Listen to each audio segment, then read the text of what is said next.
Welcome to Focus Today. I'm your host, Perry Atkinson. Well, we got some great guests coming up in just a few moments. One of them, which is Dr. Jerry Johnson. He is the president of the National Religious Broadcasters, and we want to talk to him about the potential impact, Steve, of what the recent Supreme Court decision may have on the future of Christian broadcasting. But now we're into this a couple of days, and we're seeing a lot of things happen. One is now, as we reported on the news today, that here comes the first polygamy case. Yeah. We kind of suspected this might pop up. This isn't just maybe. Apparently, the person who wants to do this Mr. Nathan Collier, who's a former Mormon who was excommunicated because of polygamy, now wants to bring it back, and he actually has legal representation. So I guess the first question is, do you think the door is open for this? Well, you had mentioned that that was going to be the next step, and I think you're absolutely right, because now what are the laws based on? At one point it was a moral code of some sort, and I don't know that we have that moral code now. And I was reflecting on this. I was driving and thinking, you know, we do the Pledge of Allegiance, one nation under God. Yeah. You know, we talk about this being a nation that had an influence of morality based on biblical tenets. And I'm looking at that saying, what we've seen with the Supreme Court, that has changed dramatically in the last few days. So now the question would have to be, what would stop this? If you don't have a moral code on which to base your decisions on, marriage, whatever it might be, even the basic definition of it, then it's just laws based on what humankind wants to have. So you're right. Why not polygamy? And think of all the other combinations that you could possibly have. What would be the basis of it if you're not going to take like a Judeo-biblical stance on it? Then it's just an invention of your own. So I could see all of the laws that we have about marriage falling apart. Because why would they remain, since what we saw happening on Friday? Well, I don't think we're just beginning to see the residual effect and the unwinding of our moral fabric as it relates not only to marriage, but if polygamy's in the future and any other combination of people and things that would now be defined as love, I guess we just got to hold on, because here we go. Well, and we've heard that statement before. The president has said it. We heard all sorts of other people saying that if in fact the issue is that now we're not letting anything stand in the way of love, it's how you are defining what that is as well. And who is one person to say what is appropriate love and inappropriate love? You know, so the dictionaries are going to have to be rewritten, I think, and so are the legal books. By the way, let me say to our viewers and listeners, if you get a chance, you may want to go to the Dove website at theDove.us, and if you have Roku, you can go to the Dove Roku channel, and pull up the show that I did with Patrick Doyle this week about homosexuality. It is powerful, and it says so much about how it is first an emotion before it becomes a sexual act. That at first is an emotional thing, and without getting too deep into it, because I'm not the counselor, but you may want to go watch that show and get a pretty good handle on it. Now here's the other question, Steve. We're going to continue to see these aberrations come, whether it's polygamy or same-sex marriages or, you know, two women and one man. I mean, who knows where this is going to go? It eventually is going to come back to those who oppose it are seen as bigoted and intolerant, which means there's no room for our Christian conviction, because our Christian conviction is in opposition of what they want. Two questions come out of this. Why do you think that the activists are so angry? Even getting what they want, they seem to still be angry. And number two question is, do you think in time it'll backfire? Well, you know, the backfiring part, the second one, I don't know. We have seen everything go in a cycle. So it certainly does. You know, you look at Rome, and they were pretty decadent. They came back. Catholicism was very strict. So these things do tend to ebb and flow. But, you know, I'd hate to have us all have to wait around for that to happen.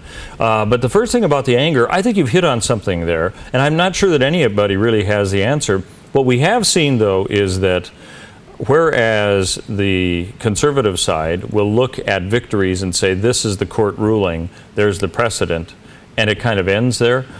The left never stops. There's always the next step. It's not like you are giving an olive branch to say, okay, now you have that, now we can move on to other things. No, it's going to continue on. And I think we can expect to see that. You had talked about polygamy, and I hate to mention it, but the doors have been opened. What about incestuous relations? I mean, all of this stuff is being rewritten so that it'll be appropriate and legal, and I use that with quotes. But the anger issue, I think, is something that you've hit on accurately. That seems to be moving forward, and that will continue the motivation because they're never satisfied. Well, we got the problems within the whole issue of racism in this country. Yeah. It's a very angry movement. Now, what side, when you say that? Well, I'll just be blunt. What part of it? It would be the black side of it, because they seem to be angry with this, even with the victories of civil rights. It's not enough. Even with the victories of education. Now, I would draw a distinction between that and what we're seeing with the gay movement. The homosexual thing is, all right, they got same-sex. At the Supreme Court level, they have been recognized to marry each other. But they're still angry. They're angry because there are those of us in this culture who don't agree with that. Yeah. And so they're angry at that. There's a picture on the web this morning of gay activists inside the White House giving a hand gesture to the Ronald Reagan portrait. Well, what did he have to do with all of this? Well, I think you're analyzing it a little bit too deeply. I think that they are opposed to anyone that they would see who would have opposed them. So, you know what? To look at the specifics, I think, is probably focusing far too much in a detailed way. I think that there is a lot of anger, and I think that seems to be a motivating factor for sure. So it doesn't matter who that person is or what their background is, and you're not going to convince them saying, well, this person did so much for civil rights or whatever. That's probably not the issue. That person would not have been lockstep with where they are right now, and that's enough. All right, so the question would be, then what else does the gay community want? Everything. What is everything? I think it would be a world that without laws that infringe on anything they don't want to do. You know what I'm saying? You know how I think the problem that we've seen, I think, is that anytime you'll find that people like to see laws when it doesn't impact them. It impacts you, somebody else. Yeah. But if it impacts us and I don't like it, then we got to get rid of it. Without saying, is there a structure that is needed for society to make it operate smoothly because we have such a diversity? It's not being looked at that way. I think it's actually, when you look at the 1960s movement of free everything, that's what this ends up being. Free love, free sex, whatever it might be. And it's anything, if you're saying I can't do anything, then that law needs to change. So are we going down a road that I as a parent can't get angry over a gay activist who's in favor of my child being taught their lifestyle as being normal? So I can't get angry over that? I think you'll see in Scandinavian countries it's already moved in that direction, where parents are having to watch what they say because of that very type of a thing. And that's a Western cultural grouping of nations. So what's the Christian response to this? What are we to do? Well, now there's a whole nother question right there. I'm just telling you the problem. No, the response is, I think you'll find it in the Bible. Look, the Bible is as topical today as it ever has been. And what I find, though, is that people will not look at it as a whole and say, you have to really envelop yourself with everything that is written there, because the Old Testament is as relevant as the New Testament, even though there seems to be a movement pushing that outside. Christ said that he came to fulfill the Old Testament, not to get rid of it. Okay, so that shows his endorsement right there. But I think you have to look at the totality of it, because some people will just grab a little thing saying, well, there's a verse that says, judge not lest you should be judged, which they don't realize, God has already judged it. I'm not judging it, I'm telling you what he said. But then they put that moniker on you. I think, and I've said this before, I really think, Perry, the Apostle Paul said, be ready for the hope that lies within you. I think there is that hope that has to be there. It has to be contextualized, and the nuances are in our 8-second conversation blogs are not going to be able to peel that away. But I think Christians have to know what they believe and why they believe it. Otherwise, they're going to find themselves flat-footed in a conversation and say, I don't know what to say. Is it okay for us to be angry? You know, anger, being angry without sin is certainly possible. Yes, I think there is Christ was angry when they were selling stuff in the temple that he said, you're making my Father's house a marketplace, and this isn't right. So anger is an emotion that it's how it's being funneled and focused. You know, if angry comes where I'm punching you in the nose, now we've got a problem with that. But yeah, it's like any other emotion. There's not a problem with it. It's how you exhibit it. Here's where we're heading with this. You've got the gay activists representing the entire gay community, getting the ultimate, the Supreme Court okaying same-sex marriages. I mean, that's the big prize. They get it, and now they're imposing it back on us. Well, we thought that was a big prize. Now it seems like there's more prizes to be had. That's part of this discussion, but I was thinking is that all along their argument was tolerance and acceptance and respect. Well, now they get the big prize and there is no tolerance, there is no respect. So the respect for what we believe, which is counter to what they believe, is intolerable. Yes, yeah. And so how are we going to defend what we believe, even though they're saying and you even got Hillary Clinton saying out there in her campaign, the faith community is going to have to change what they believe. Oh yeah? Says who? Yeah. You know, what I think will happen is you're going to find people taking a slight topic of Christianity, one aspect of it, and try to deviate and move in a direction. I think what we have to do is keep coming back to who Jesus Christ is and what he came to do to save people from their sin. And you know what? We have to call sin what it is. Okay. Without that, you can't really do it. I think there is I think we have to really be bold and move forward. But I think this also means we have to know that we will not be manipulated, and we have to be very focused on what we say. I'll close with this. No matter where I've read in the Bible, and I've been going through trying to just make sure my head's right with some of this stuff, and I've been refreshing my own Bible reading.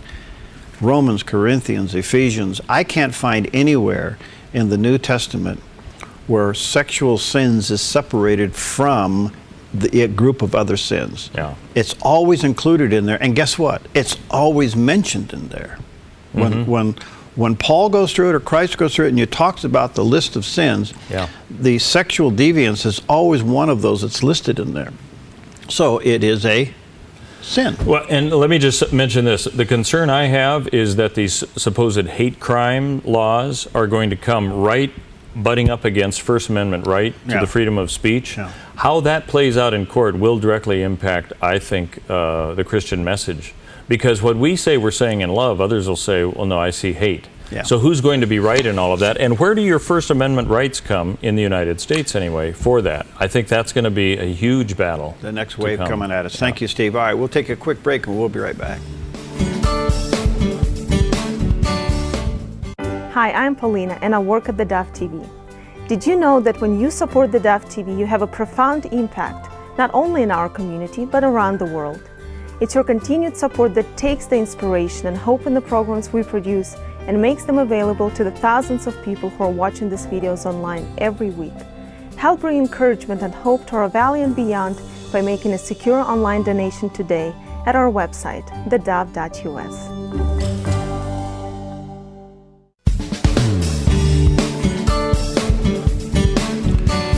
Welcome back. Earlier, I had the chance to talk to Peter Schweizer. Now, he has written one of the books that has rocked the country. It's called Clinton Cash. And I don't know if you've had a chance to read it or even read the reviews on it. I've had a chance to go through the book, and I tell you, it's pretty interesting. And, well, I don't want to overemphasize it. Join me in my conversation with Peter Schweizer. What a delight to have with us Peter Schweizer. He is the guy that's made so much news with his book called Clinton Cash, The Untold Story of How and Why Foreign Governments and Businesses Help Make Bill and Hillary Rich. This book is shaking up not only the country, but a campaign. And wow, what a story. Peter, thank you. Thank you for letting us have a few moments of your time. It's nice to have you in your home where you're relaxed. It's wonderful. It's great to be on with you, Perry. Thanks so much for having me, and I've been looking forward to this. This is, how you feeling, by the way? You were down for a little bit there for the count, were you? Yeah, I was. I don't know if it's food poisoning or what it was, but I had just some stomach problems, so I was down for the count for a couple of days, but I'm feeling great. So Thanks for asking. What prompted you to take this subject on? I mean, this was an incredible investigating story. What led you down this road? Well, the last 5 years or so in my writing career, I've kind of focused on political corruption and specifically self-enrichment. I've always been kind of puzzled by how people that are, in public service, start out middle class and they end up fabulously wealthy. And so I'd written a book called Throw Them All Out, which looked at insider trading on the stock market by politicians. I'd done a book called Extortion about sort of the extortive practices that they engage in. I became intrigued by the Clinton story because, compared to any other ex-president, really going back to Eisenhower to the present, you have ex-presidents that hit the lecture circuit and write books, which is fine, which is great. But the Clintons, really have done it on steroids. And basically what I came to the conclusion pretty quickly is that, he's certainly entitled to write his books and give his speeches. We don't wish anything bad on that. But I think a lot of the wealth that they've accumulated, more than $130 million, has more to do with the fact that his wife was a powerful senator and a secretary of state than him being ex-president. That a lot of the speaking fees, for example, were more influence payments than they were actual speaking fees. And I think that's a huge problem. Peter, you're writing this book, and all the time, while you're probably in the process of actually publishing it, former Secretary of State Hillary Clinton says, "We left the White House broke." How'd that make you feel? Well, and they did. I mean, there's no question about that. When they left in January of 2001, they didn't have much money. And again, I don't think anybody faults them for, writing books and giving speeches and making some money. The problem is that particularly when she became Secretary of State, the amount of money, who it was coming from, when they were paying it, was hugely troubling. And that's, I think, the most important and compelling part of this story is the effect that it had on her decision making. So, yeah, they were dead broke. I don't fault them at all for trying to make some money and live a comfortable life, leave some money for their daughter, etc. But this went way beyond that. Since the publishing of the book, Hillary has just gone almost stealth. I mean, she's just gone completely quiet. You think you're the reason for that? This book's the reason for that? I want to believe it has a lot to do with it. I think, there's also, of course, the question of the emails.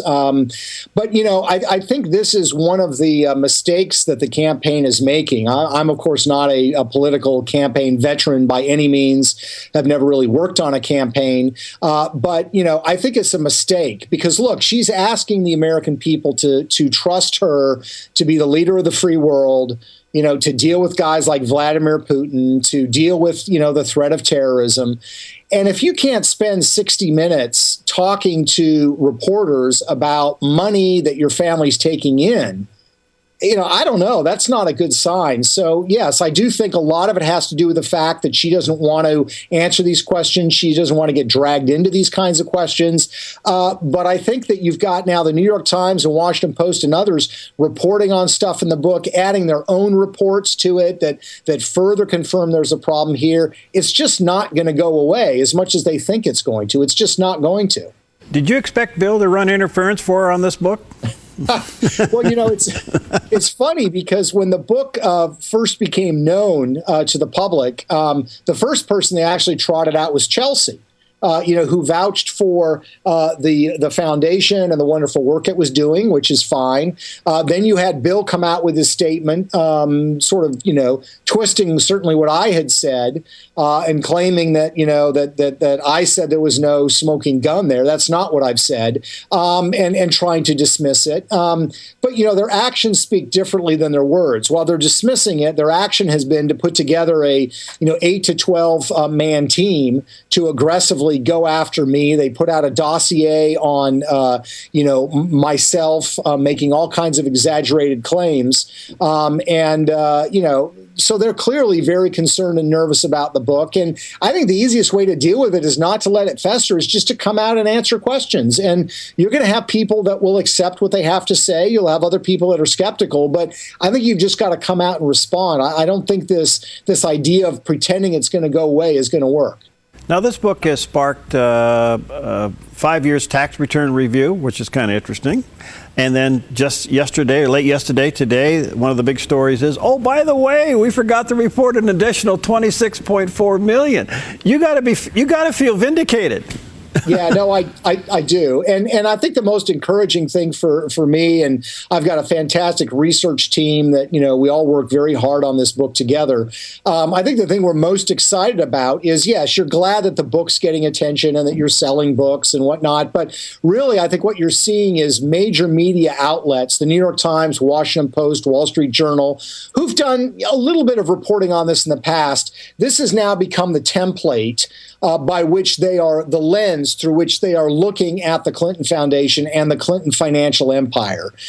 They now realize what this all is about. It's now makes sense to them what it's all about. And this is the way they are framing the news stories. And I think that's very, very important. And that's something that has nothing to do with me. That is the media going out and doing their job and investigating these things. And again, that's not something that's going away. That's going to be here to stay. Peter, of all the discoveries, and I imagine you're going through the process, your mind must really be racing as you begin to uncover this stuff. But of all the things, what do you think was the greatest violation?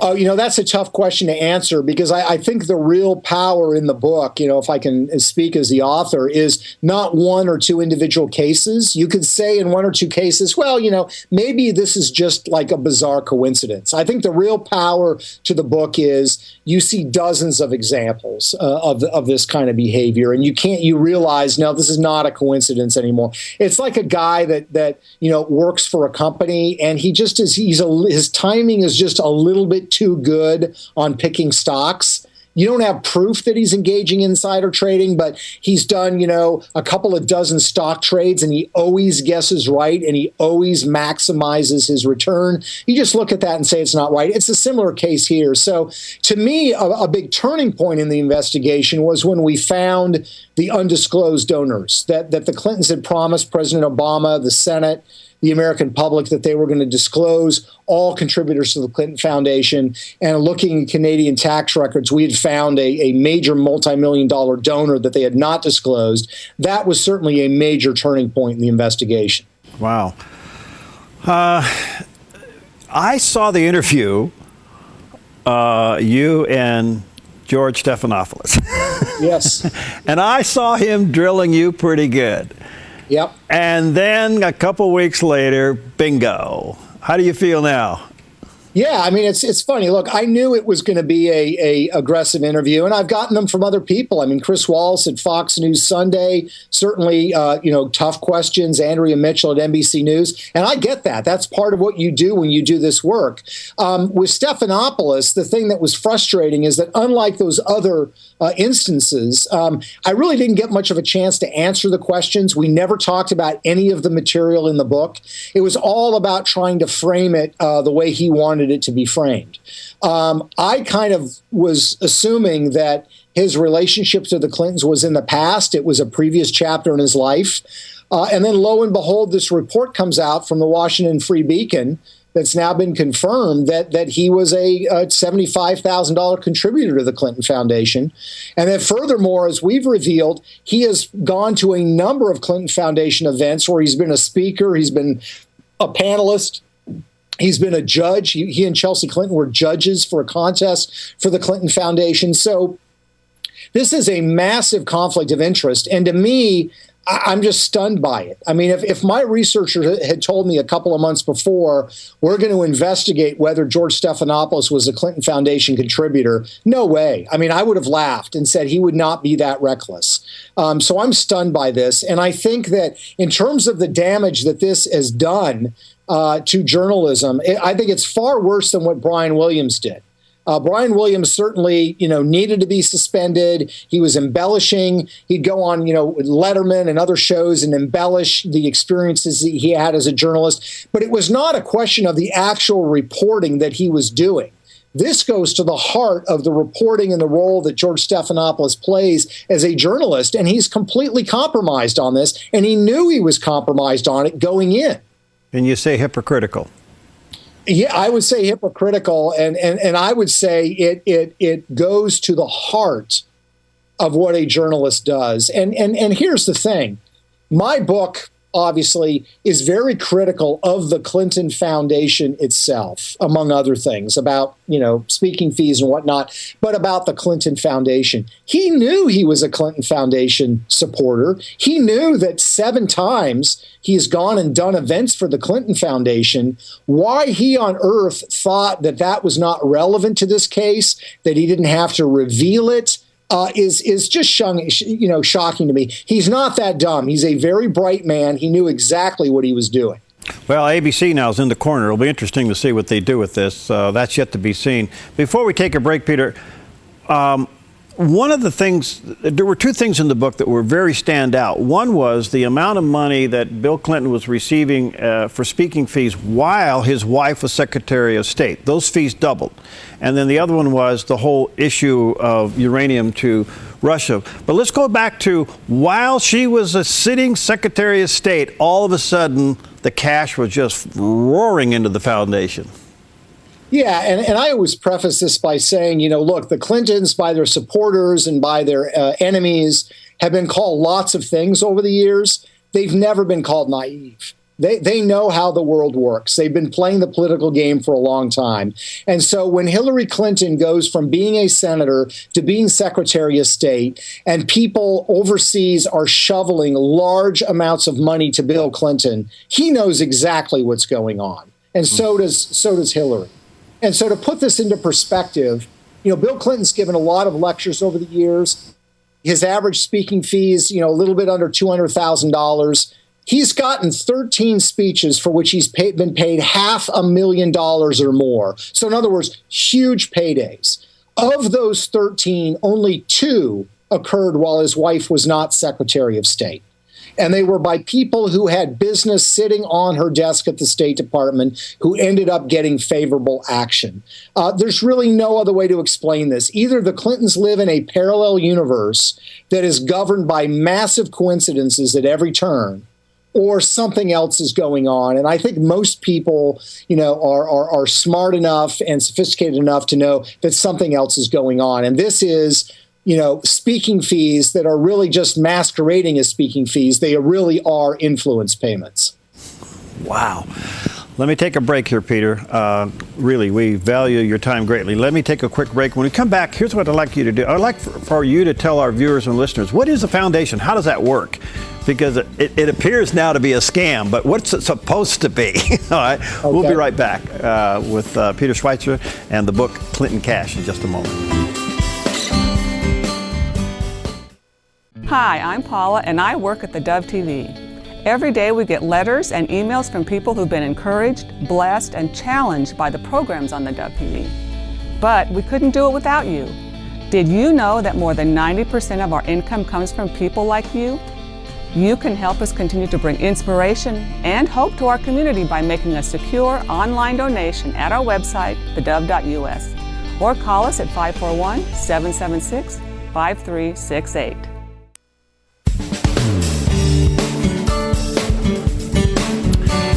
Welcome back, and what a delight and an honor for us today to have with us Peter Schweizer. He has authored the book called Clinton Cash, The Untold Story of How and Why Foreign Governments and Businesses Help Make Bill and Hillary Rich. He's also authored other books, and perhaps you've picked them up. If not, look for them in the bookstore or on Amazon. Extortion, Throw Them Out, Throw Them All Out, Architect of Ruin, just to mention a few. But this book has shaken the country and has shaken a political campaign. And even since he's written the book, more and more about what the book is about continues to be unfolding as we speak. So, Peter, thank you for your work and thank you for your time. Explain to our listeners, what is a foundation supposed to be? Well, the Clinton Foundation was set up by former President Bill Clinton. Initially, it was related to the Clinton Library, which is in Arkansas, but more recently, it sort of spun off after he left the White House to focus on a number of issues, and those issues were, development in the third world, combating AIDS, HIV, and other issues, and those are all laudable goals. The problem is really how the Clinton Foundation has functioned, not its stated purpose, but the way it actually functions, that raise a lot of questions, frankly, about the finances, where the money goes, how effective it is, and it's all shrouded in mystery in a way that's very, very difficult to access. They're not limited to being paid from it, but on the other hand, it's how they go about it. I guess that's where all the gray area is, right?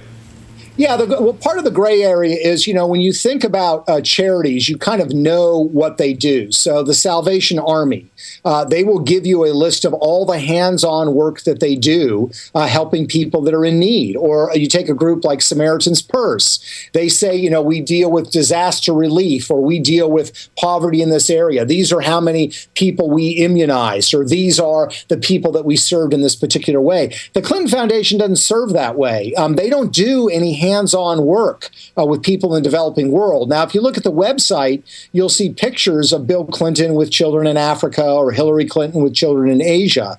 But that's not really what they do. They will facilitate and work with other charities, but they don't actually do the work themselves. Now, the world, Perry, needs its middlemen, and I'm not saying that there isn't a role to play there, but the problem is quantifying that. So they will say things like, we facilitated 10,000 eye surgeries.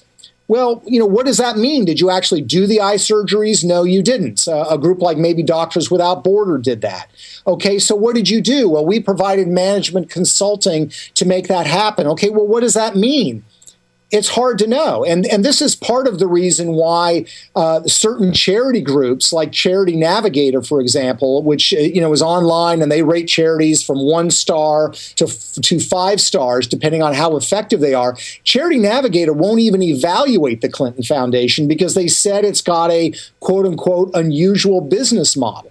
I mean, so in other words, they can't really make sense of what it does and what the money's used for, so they refuse to rate it. And then you have groups like the Better Business Bureau that have dinged them because they don't have internal controls on finances. The management's not really accountable. So it's all this big blur. And in the end, we're basically left with taking their word for it that they're being effective, and it's hard to know. All right, so it's obviously turned into be some kind of a money machine for them. Does the 5-year tax review, isn't that an indication, a further indication that there's a lot of problems here? There are a lot of problems here. I mean, this is, we're used to the federal government using creative accounting and, budgeting, and a budget cut really isn't a budget cut. But I mean, it is stunning to me the problems that the Clinton Foundation has had for lack of internal financial controls. You've got revising 5 years of taxes with the IRS. You have the fact that they signed an agreement with President Obama saying they were going to disclose all contributors to the Clinton Foundation. What we now know is that there are more than 1,000 that we know of non-disclosed donations. And then you even have the situation that I mentioned in the book of a gentleman from India named Amar Singh, who they disclosed as a donor of giving between $1 and $5 million. But then when you talk to Amar Singh, he said, that wasn't my money. I haven't given them a penny. So even some of the disclosed donors are not actually real donors. And so, they've got huge problems when it comes to the functioning of this foundation, which they have sort of hailed as this wonderful model that's doing all of these good things, but the books are in absolute chaos, and it's really hard to know where that money's ending up, and they have not been transparent at all in the way that they promised they would be. Do you think some criminal investigation will come out of this? I think there should be. I mean, I think if you look at some of the recent cases involving political corruption, cases, by the way, that I'm supportive of because I believe in clean government. You look at Governor McDonnell in Virginia, who is in jail on charges related to payments made to the family, which were legal, but those payments led to favorable action, apparently, from the for the individual who gave those gifts. He went to jail on that charge. You look at Senator Menendez from New Jersey, who's facing prosecution on funds given to him and favorable action apparently given to the person that provided the funds. Out in Oregon, certainly you have the case with Governor Kitzhaber, who resigned on a similar case where I guess his partner, the First Lady of Oregon, had commercial enterprises that were said to benefit from actions he was taking as governor. With the Clintons, the fact pattern is far more detailed, far more extensive. The amount of money we're talking about is hundreds of times, thousands of times larger. So it's not for a lack of evidence. It's really a question of whether there's a prosecutor or whether the FBI has the courage to take this case on, because the Clintons will fight tooth and nail. Peter, do you know if it's legal for them to funnel money from the foundation to the campaign? That would be illegal. There's no evidence that I've seen that they've done that. But what they do is put a lot of people who will work on the campaign on the payroll at the foundation. They use it as kind of a stopping ground. What is illegal, and by the way, this is a international anti-bribery standard that Hillary Clinton herself has endorsed. It is illegal to give a politician money, to give a politician's family member money, like speaking fees to Bill Clinton, or to give money to a politician's charity, like the Clinton Foundation, and expect or receive favorable government action in response. That is illegal. That's why Bob McDonnell is in jail in Virginia. That's why Senator Menendez is being charged. And that has gone on with the Clintons. I think the fact pattern is overwhelming. So there is no question in my mind that there is illegal conduct. I'm not an attorney. I would certainly think that prosecutors have to look into this. But if you look at those other cases, there's no question that the precedent is there for prosecution. Okay, excuse me. You referred to that earlier. You said that likely is the case, that some favor has been given as a result of some deposits. Yes, and there are numerous examples in the book. I mean, you look at a company like Ericsson. Bill Clinton's wife is Secretary of State. Ericsson's having huge problems with the State Department. 2009, 2010, 2011, they're named in State Department reports. There are State Department cables to the Swedish government saying Ericsson is selling telecom equipment to Iran and other countries. We have a problem with this. We may pass laws. We may take actions that's going to make life difficult for Ericsson. In the midst of all of this, Ericsson decides for the first time ever, they never paid Bill Clinton for a speech before, they decide to pay him $750,000 for a speech. That's the most he'd ever been paid for a single speech before. Bill Clinton gives that speech. 9 days later, the State Department issues a statement under Hillary Clinton saying, we're not going to take any action against Ericsson. We're going to ask Ericsson to police themselves. That, to me, is a dead-on example of it. And there are multiple examples like that in the book. Peter, how do you feel now? I mean, this thing has exploded. How are you handling it? What do you feel about all this? Well, look, there's been a lot of pressure on me and on the research team here. I think we've weathered that well. We expected it. We're very encouraged. We're very encouraged because the media is I think gets this. They get that this is a big story, not just the book, but the whole conduct and the way in which the Clintons function, the fact that they've hidden contributors and donors. They get that this is a big story and they are on it. And so the most exciting thing to me, frankly, is that the story's not really me anymore. anymore. It's about the flow of funds. It's about favors done. And you've got reporters, dozens of reporters at major news outlets that are pursuing this story. That, to me, is what is most exciting about and most satisfying about where we are right now. You know, it's interesting because most of the major websites this morning are reporting, oh, by the way, 26.4 million wasn't reported. That's going to implode. Yeah. You got the Benghazi thing now that's starting to show some real life to it. And I'm not saying this to be political as to what I want or don't want, but it appears this could derail her campaign. This could stop it. Yeah, I mean, who knows? I mean, the Clintons certainly have a history of just riding through a scandal and controversy. But, you know, look, I think it's a little bit different this time. I think the media really has gotten what's been going on. They, I think themselves, are tired of the high-handed tactics that they have taken against the media. You know, the stories you hear from reporters of what the Clinton apparatus has done to them or tried to do to them is unbelievable. And so I think they are tired of that conduct, and they are moving aggressively to pursue this story. And I think the other factor is, look, Hillary Clinton is not Bill Clinton. You know, Bill Clinton had that ability, long joked about, to sort of look you in the eye, grin, and lie through his teeth. And even if you knew he was lying, you believed him. He's just that charismatic of a guy, and he's that good with his words. That's not Hillary Clinton.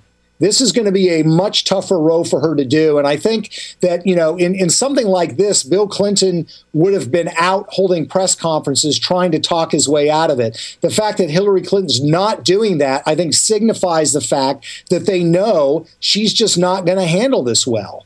She's just not good in these kinds of situations. So, yeah, I do think it's going to be a problem going away, and it's going forward, and the problem's not going away. Peter, I only got about a minute left. What's your view of the Clintons personally now, as a result of all of it, and post your book being published and all the other stuff that's being added to it as a result of your investigation? Well, you know, my view on politics in general is I'm skeptical of government power because I believe in the fallen nature of man. I think that you give power to anybody, they can be the most noble person, but you give them enough power for long enough and bad things are going to happen. So for me, honestly, the conduct of the Clintons, I think, is abhorrent. I think it demands investigation. But to me, the real story here ultimately is you give anybody power this long, you give a family power this long, and you've got to be very weary because the temptation to cut corners and get rich is just too strong in my mind. Wow. Well, Peter, thank you. You're in our thoughts and prayers for protection, you and your team. Unbelievable. Are you doing any kind of a follow-up to this? Well, we're continuing to report on you know, things that we uncover that are coming out. We're doing some research on Jeb Bush right now, following the same methodology. We expect that to have out in September. So, no, we're not going anywhere. Okay. It's put out by Harper. It's called Clinton Cash. This is the book that's got America on tilt right now. And check it out, Barnes & Noble, Amazon. Thank you, Peter. Hang in there, buddy. Thanks for having me. I appreciate it. Yeah, quite a guy and quite a book. If you have a chance, you may want to pick it up and read it and thumb through it. It's pretty revealing. All right, coming up next, we're looking forward to having Dr. Paul Kengor with us. He's the author of a book entitled Takedown. Pretty interesting. We'll be right back. Hi, I'm Daniel and I work at theDove TV. You know, compared to Portland, Seattle, and LA, Medford might be considered a small market. But at theDove, we're excited about the opportunity to make a big impact right here in our community. And you help make that happen. Did you know that more than 90% of our income comes from people like you? You can help us now by making a secure online donation at our website, theDove.us, or by phoning 541-776-5368.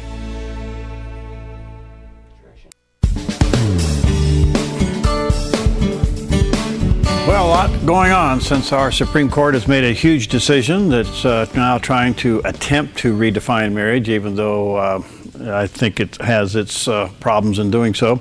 We are delighted to have with us today Dr. Paul Kengor. He is the author of a new book called Takedown, From Communists to Progressives and How the Left Has Sabotaged Family and Marriage. There's a picture of it there on the book, or on the screen for those watching on theDove TV.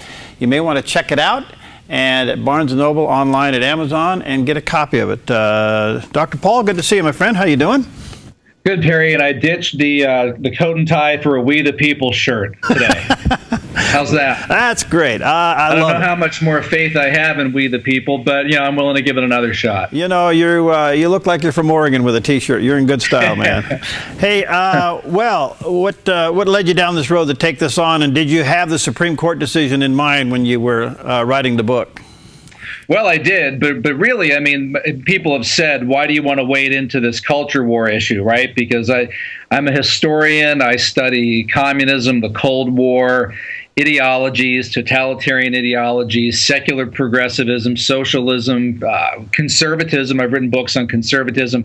And really, that's why I took this road to write this book, because every year with my students, when I read through the Communist Manifesto with them, which I do in a 20th century history course and another course on political ideologies, we come across, among the other phrases in the Communist Manifesto, the phrase abolition of the family.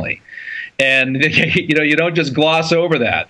That always leads to an extended discussion about what the Marxists meant about that, what Marx meant by it, what Engels meant by it.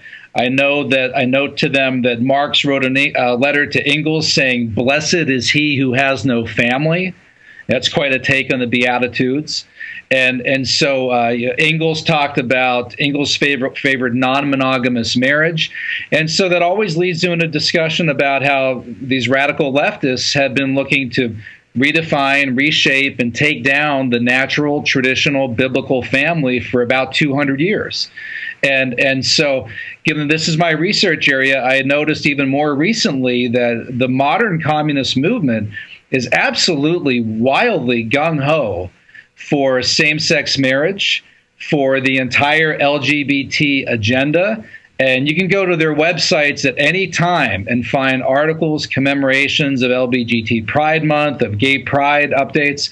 So for me, this all makes sense when you look at the much longer, much older attempt by the far left and the communist left to take down and abolish, as Marx put it, the traditional family. And that's what I cover in the book. All right, boy, I wish I had you for an hour. I got to get you back. I'm running out of time already. The book is entitled Takedown, so check it out at Barnes & Noble and also at Amazon. They are winning. They are winning on this cultural issue, and what's so critical about this is that one of the groups that I focus on in the book are the cultural Marxists from the Frankfurt School, and that was a group that came out in the 20s, 30s, and 1940s.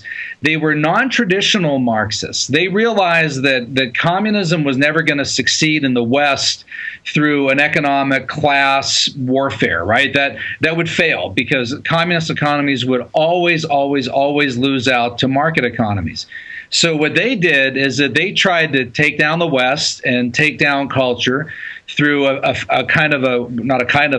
Freudian Marxism that sought to use culture, education, higher education, and sex, what Ralph de Toledano called an unrestrained miasma of sex. People like Wilhelm Reich, Herbert Marcuse, they began arguing for bisexuality, homosexuality, arguing that some of them argued that gender was essentially there was a fluidity to gender, that people were inclined to have sex with people of their own sex as well as the opposite sex at a very, very young age. And they sought to take down the West and implement their fundamental transformation by attacking the family and marriage. So I'm not saying that today's typical gay marriage advocate is a Marxist. I'm not saying that at all. But what I am saying is that those who are redefining marriage today through same-sex marriage don't realize how this totally fits and fuels the radical left's long-term, much older agenda to redefine and reshape the family and marriage. Can I get you back? Oh, sure. Yeah, I know. We could talk for hours about this. Yeah, I I got less than a minute. What do you think Ronald Reagan would say about this ruling? Well, Reagan would be shocked. I mean, really, anybody in any time other than ours would be shocked. The most liberal in Reagan's time would be shocked. This has never been done before. Right. And non-discrimination and tolerance of gays and even acceptance of gays is one thing, but redefining marriage and not being allowed to dissent to people who want to redefine marriage, even if you have a biblical religious basis for your views against redefining marriage. This is totally, absolutely unprecedented, completely new territory. Gotta this go. is a shocking thing. Sorry, Paul. I'm going to get you back. The book is entitled Takedown. Check it out at Amazon or at Barnes & Noble. Thank you, Dr. Paul. We'll get you back and we'll do this more. Hi, I'm Jim and I work at theDove TV. Every weekday between 6 and 8 a.m., our award-winning news and sports team bring you the best morning show around. It's live, it's honest, and it's a whole lot of fun. And you help make it happen. Did you know that more than 90% of our income comes from people like you? You can help us continue to air local programs that share your voice by making a secure online donation at our website, theDove.us.